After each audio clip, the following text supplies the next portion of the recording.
Hello, everyone. You're listening to Family Talk, the radio broadcasting ministry of the James Dobson Family Institute. I'm Dr. James Dobson, and thank you for joining us for this program.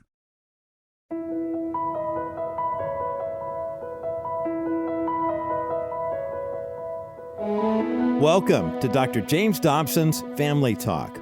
I'm Roger Marsh, and on behalf of everyone here at the Dr. James Dobson Family Institute, thank you for making us a part of your day each and every day. And if you like what you heard on this program, well, please tell a friend. In fact, tell two. You know, we exist and remain on the air because of your prayers and your faithful financial support. If you'd like to find out more about how to support us and how to receive more resources, simply go to drjamesdobson.org. That's drjamesdobson.org. Remember, you can also call us at 877-732-6825. That's 877-732-6825. Our customer care team is standing by right now, ready to speak with you, to pray with and for you. So give them a call. Well, today we have a very special treat for you. We have a program that was recorded recently at a special gathering of friends of the Dobson Institute here in Colorado Springs, Colorado. The event was organized by our own Dr. James Dobson, and it included some noteworthy speakers and other performers. One of those in attendance was the gospel music group known as the Gaither Vocal Band. And their leader, Bill Gaither, legendary in the Christian music circles, sat down with our own Dr. Dobson before a live audience to reminisce, to laugh, and to stroll down memory lane in a time of joy and fellowship. Now, before we hear that conversation, let me tell you a little bit about our guest for today's program. Bill Gaither has been a singer and songwriter of Southern gospel and contemporary Christian music since before there was contemporary Christian music, actually dating back to the 1960s. He's best known for performing as part of the Bill Gaither Trio, as well as the Gaither Vocal Band. The musical collaborations of Bill and his wife Gloria have resulted in more than, are you ready for this, 700 popular gospel songs, including hymnal standards like He Touched Me and one that we all know, Because He Lives. Bill and Gloria's collaborations have garnered 8 Grammy Awards, as well as over 40 Gospel Music Association Dove Awards. The couple are also members of the Gospel Music Hall of Fame, as well as the Southern Gospel Music Hall of Fame. Throughout his career, Bill Gaither has performed in front of hundreds of thousands of fans at world-renowned venues like Carnegie Hall, the Sydney Opera House, and the Kennedy Center, just to name a few. Bill Gaither and his wife Gloria have 3 adult children, and they make their home in Alexandria, Indiana. You know, Bill and Jim have known each other for almost 50 years and have forged a lifelong friendship with shared experiences. And as you will hear, there's a lot of chemistry and mutual respect between these two godly men and their families. Now, one small note, Dr. Dobson and Bill Gaither were joined on stage for this interview by the JDFI Senior Vice President of Public Policy, Mr. Gary Bauer. You'll hear Gary in this conversation for a moment as well. Well, we have much to learn and model from these gentlemen who have uniquely devoted their lives to serving the Lord. So let's join them right now in a time of celebration here on Family Talk. This man and I have had a long history together. I bet you don't remember where we met. Where was it? I don't think I'm going to tell you. Yeah. We were both, you were singing at an event, and I was the keynote speaker. It was the Christian Booksellers Convention in Atlantic City, New Jersey. And we were there that night, and we had dinner together. That was the beginning of the friendship. Yeah. And on that occasion, you invited us on the way home, because we were driving, to come by and spend the night with you guys and to be with you and get better acquainted. That was the beginning. You don't remember a thing about it. I do remember the night at our house. Gloria and I were newly married. I suppose we were in our 20s, so we were newly married. And she said, whatever you do. And she cleaned the house, and everything was fine, great dinner and everything. She said, whatever you do, don't take them to the basement. And that night, we had a storm. And we have lived in that same house for the last 55 years. The only night we ever had water. in the basement was the night that Jim and Shirley Dobson came to eat with us. You had told me that Gloria would not even let you go to the bathroom upstairs because she didn't want to get it dirty and wanted it to be. Absolutely. I mean, we were going to have Jim and Shirley Dobson in our home. He had just written Hide and Seek, and you were up at Black Hawk Baptist Church speaking, I think, with David Jeremiah. So we were so excited about it, and my son Benji came up and said, "Dad, there's a frog in our basement." The four of us ended up that night. Not only did Jim and Shirley see our basement, the four of us ended up in the basement with our pants up to our knees with squeegees and brushes trying to get the water out of it. But it was a memorable night, and it sealed our friendship forever.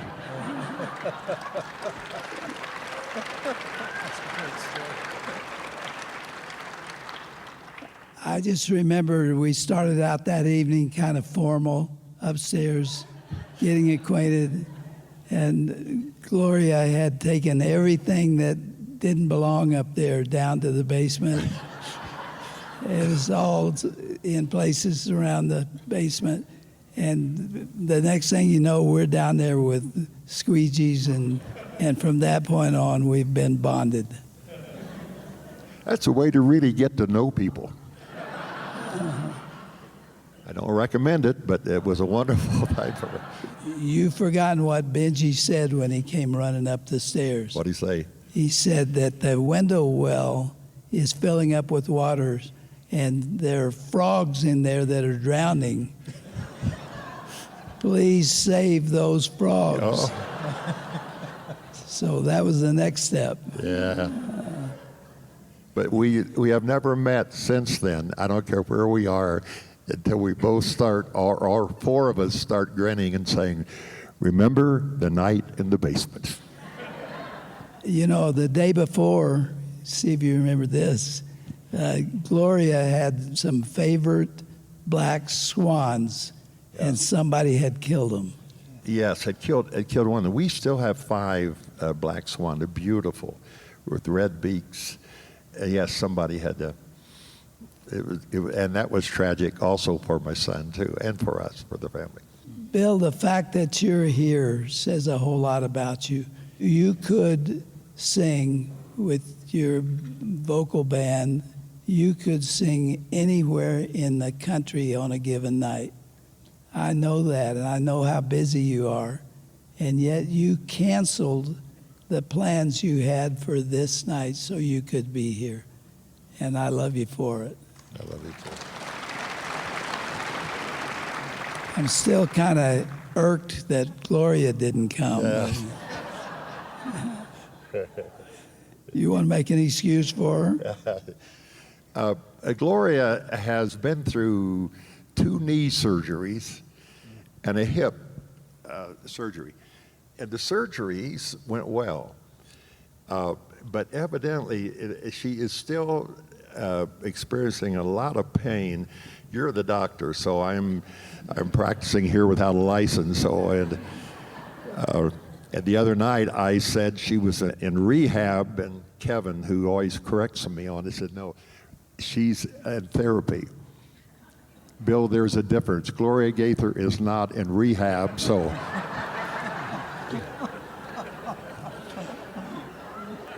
So you can put your iPhones down, but we think we're getting to the bottom. We think it may be nerve related, and so Monday morning we're seeing a neurologist on it, and I think we can get to the pain. But it was too much for her to come tonight. But she said, be sure to assure you and Shirley that she loves you. Shirley and she wrote a book together several years ago called Let's Make a Memory. The importance of family spending time together. And another one called Let's Hide the Word. Let's Hide the Word, yeah.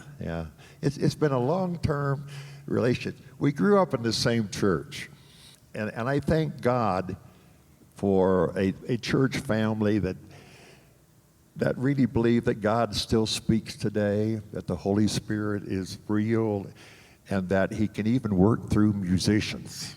And we tried to be careful with our theology and our psychology. I can remember when we first started, psychology was way over here, theology was way over here.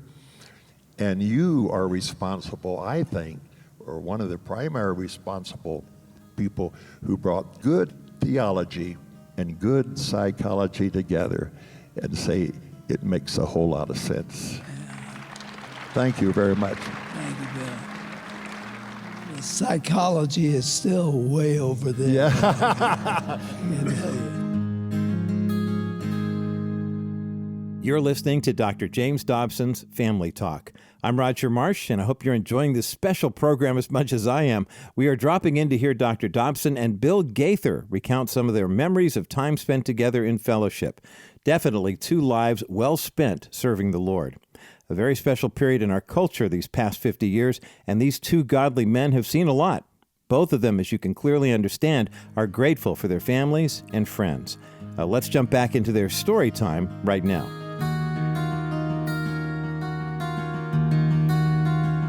You mentioned Gloria's hip problems.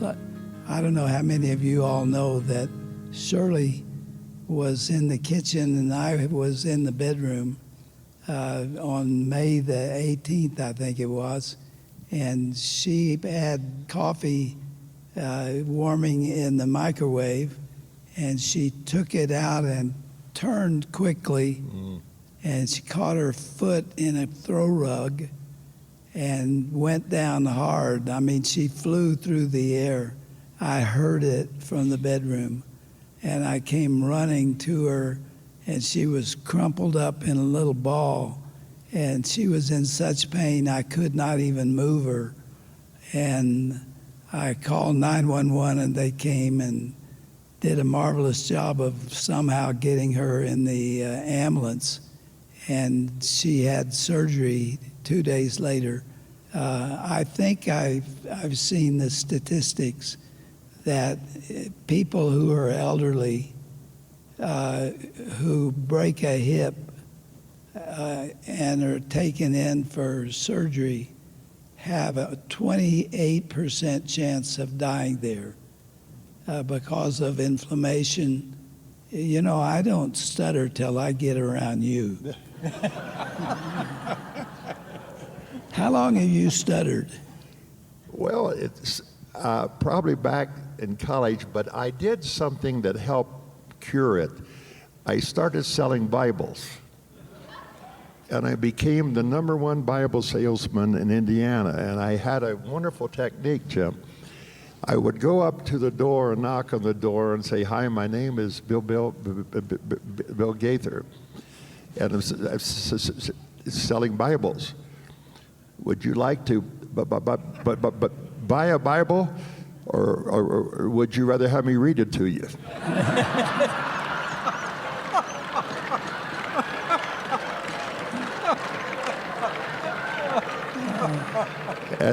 And she'd usually say, "I'll take 2, just get off the porch, would you please?" So it helped me. You're right. Well, to finish Shirley's story, she had surgery and has had no pain since the surgery. It's amazing. Would you all greet my beloved wife, Shirley, in whom I'm well pleased? Shirley, would you stand?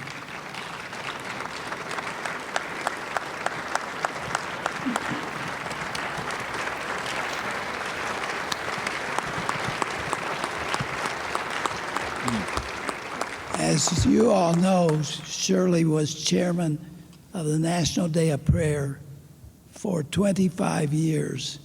And during the Bush administration, George W. Bush, we were invited to the White House by him 8 times for the 8 years that he was in the White House.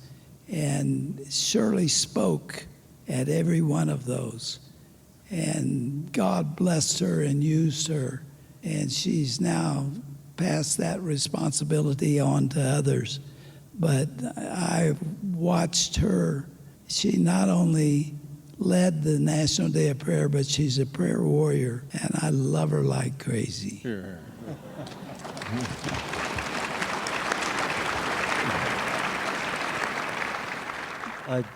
You two gentlemen have seen a lot in America over the years. You've been central to revival with your music, and Jim, you've been the leader in getting men and women of faith to get them in the public square. These are tough times. I'm wondering if either of you, on the basis of your experience, would want to offer some notes of encouragement that it's still possible to turn this country around if we turn back to God. Well, if I didn't believe that the Lord could turn this country around, I'd be one depressed individual. But I do believe he cares for this country, and there are an awful lot of believers here who are praying about it. And that's the hope of glory for me. Gloria and I are poets, and I'm happy, and she is happy, to have that title. Poets throw stuff out and let you fill in the blanks. And it's been a wonderful trip. I told you one time, Jim, I said, God called you to be a prophet. And I'm glad he called you to be a prophet, because prophets get their heads cut off, you know. and you have been daring, and I have just respected it so much. And that's your spirit. When we see something, it makes itself into a song. And when I see the tough things happening, I'm coming from the left, there's a side of me, Gary, that says, bring it on, bring it on. Because the darker the night, the brighter the light. The darker the night, so we wrote a song about it. The darker the night, the brighter the light. And the bass goes, let it shine, let it shine. You know the little song we learned in Sunday school? This little light of mine, sing it. I'm gonna let it shine. This little light of mine, I'm gonna let it shine. This little light of mine, I'm gonna let it shine. Let it shine, let it shine, let it shine. If there were ever a time for the followers of Jesus to let their little light shine, now is the hour. Because you know what happens when light begets light, and there's more light all around it? The darkness can't take it. And I think this is our time. I think it's a wonderful opportunity. I think it's one of the best opportunities we've ever had. The darker the night, the brighter the light.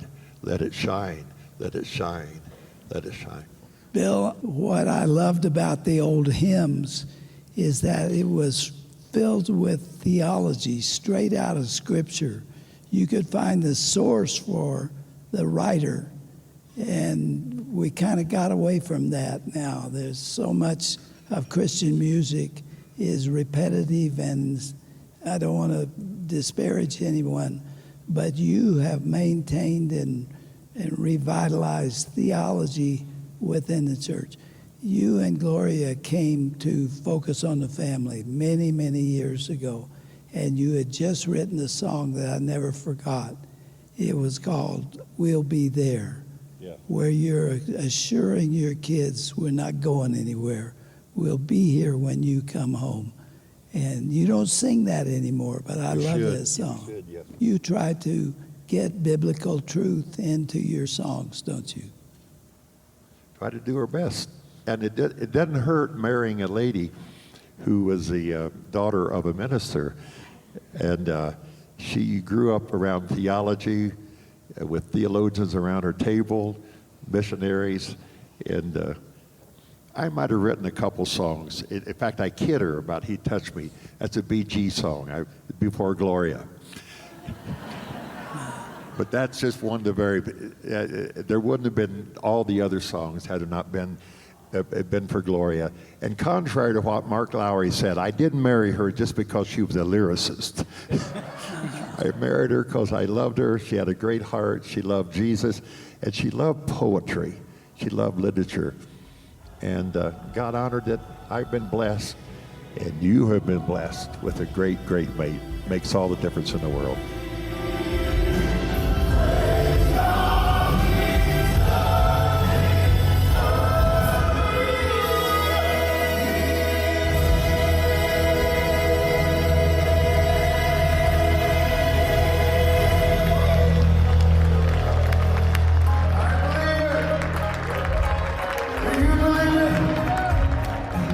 Well, what an inspiring presentation from Bill Gaither and Dr. James Dobson right here on Family Talk.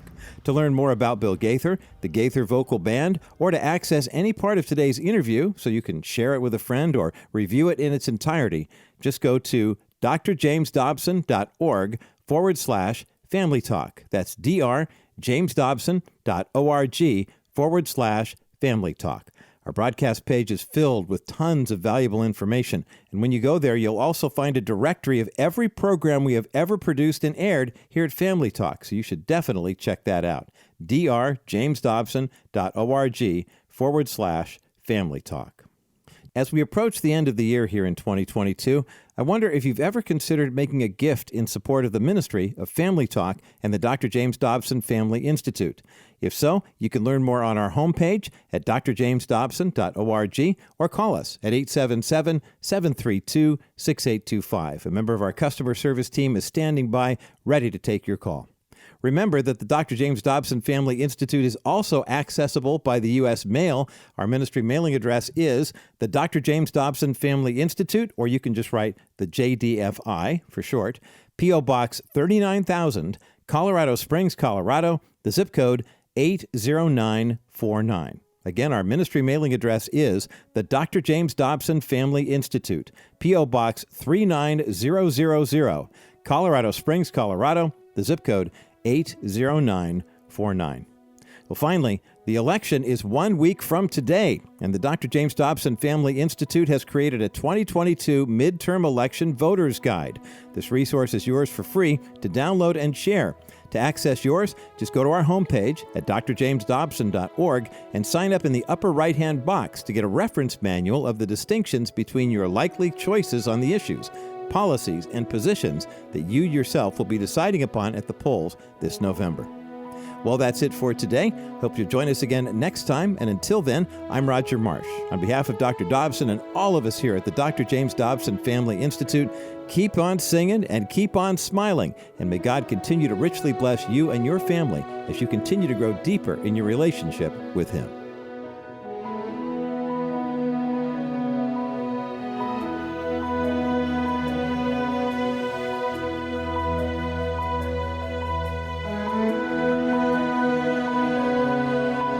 This has been a presentation of the Dr. James Dobson Family Institute. When you try to teach your young child to be responsible and you just don't get anywhere, what can you do? Well, many times, turning a teaching situation into a game is the best way to get results. Here's Dr. James Dobson for Family Talk. Sometimes kids have a hard time learning and remembering the things their parents tell them. It's not that they're trying to be rebellious, they simply forget to hang up the washcloth or to come to dinner on time. In cases like this, you might try making a game out of it. Kids love all sorts of contests and games, especially if adults will play along with them. I learned this strategy when our own 2 children were young. My wife and I tried for months to teach our kids to put their napkins in their laps before eating, but we simply weren't making any progress. Then we turned it into a family game. If anyone took a single bite of food before putting his napkin in place, he had to go to his bedroom or outside and count to 25 in a loud voice. This worked amazingly well. Our kids never forgot to put the napkin in their laps, although I have to admit it had some definite disadvantages. You can't imagine how foolish my wife and I felt standing outside a restaurant shouting out numbers while our children snickered at the table. If you're struggling to teach your kids a lesson in responsibility and you're not getting anywhere, try turning it into a game and see how a little fun can make a child eager to learn. To hear more, visit our broadcast page at drjamesdobson.org. Hi, I'm Dr. Tim Clinton for the James Dobson Family Institute. Who inspires you on matters of faith, family, and culture. If you don't already get it, sign up for Dr. Dobson's monthly newsletter at drjamesdobson.org. Each month, you're going to receive insight and news that impacts your family and solid advice that you can trust. Whether it's wisdom for parents, tips for building a lasting marriage, or discernment on issues your family may be facing, you're going to find direction, encouragement, and more every month. Visit drjamesdobson.org and sign up for that monthly newsletter today. And again, that's drjamesdobson.org. You'll be glad you did.